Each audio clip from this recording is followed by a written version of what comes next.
now, and note-taking is another one of those techniques, much like our in-class techniques, that you will be upgrading significantly throughout the course.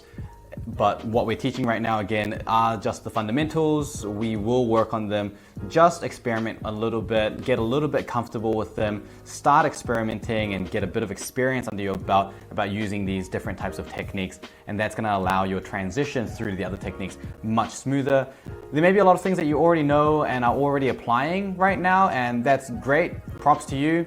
If it is new, make sure you do apply it. Make sure that you practice it. Remember, it is a skill. You're not going to learn it instantaneously. You do need to put a little bit of time on it. And I would expect that it's normal for, if there's a lot of new things that you're learning in this mini course, that you would spend a period of days or even weeks here before you move on to the full course.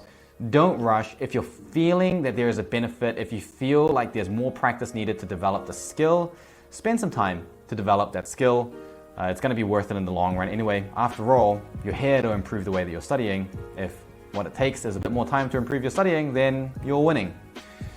There's a lot of similarities in terms of what I'm going to be talking about in this mini lesson compared to the lesson about in-class techniques, because a lot of the ways that I talked about writing notes in class also apply to just writing notes in general. And the main point that I want to get across is that you shouldn't try to express all of your information in just words.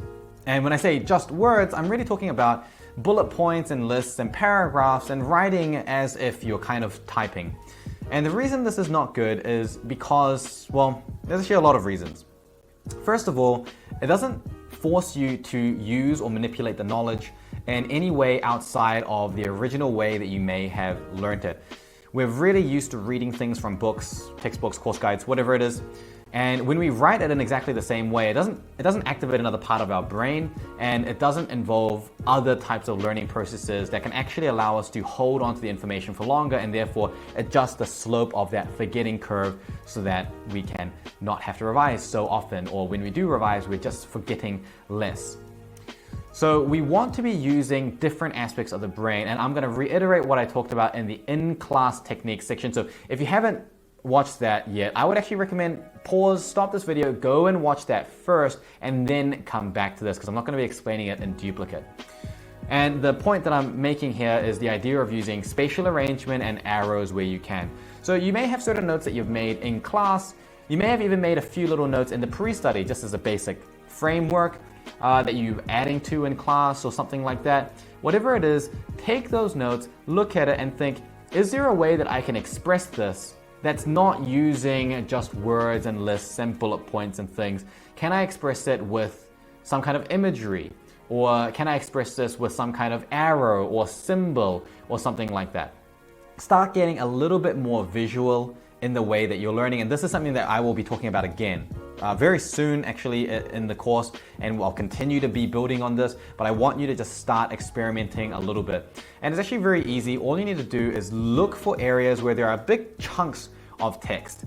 And anywhere there are big chunks of text, usually there's a way to express that information in some kind of flow of ideas with arrows and spatial arrangement. Or instead of necessarily writing the word for something, maybe you can draw a little image for it instead, and that can represent it. So instead of, for example, if you want to make notes about a different type of plant, then instead of writing the word plant, maybe you can actually just draw a leaf or something and color it green. Little things like that actually can make up a lot of those marginal gains.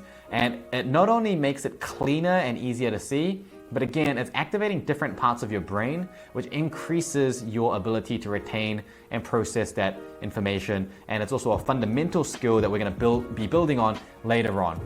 Now, a lot of people will say, well, I don't learn that way, or it's not really for me, but it's just not true.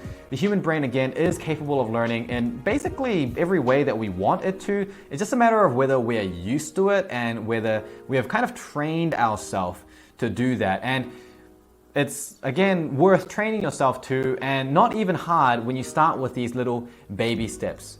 I'm not going to say exactly what you need to turn from words into non-words, or how to exactly reduce the words, because I want you to examine the work yourself. I want you to look at it and start developing an eye so you can train yourself into thinking, oh, I'm recognizing that there are certain things that I tend to write down that I don't need to write down.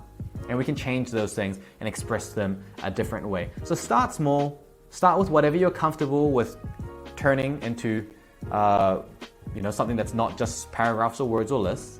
And then as you get more and more comfortable, you can start changing it more and more. But for now, just start with baby steps. Just start building a little bit of that momentum and see what you're able to do straight off the bat. I can guarantee that you can look at your notes and you can look at some aspect of any note for any topic, and you can think, there is another way that I can express this that doesn't rely on me having written out paragraphs or lists, and play with that a little bit.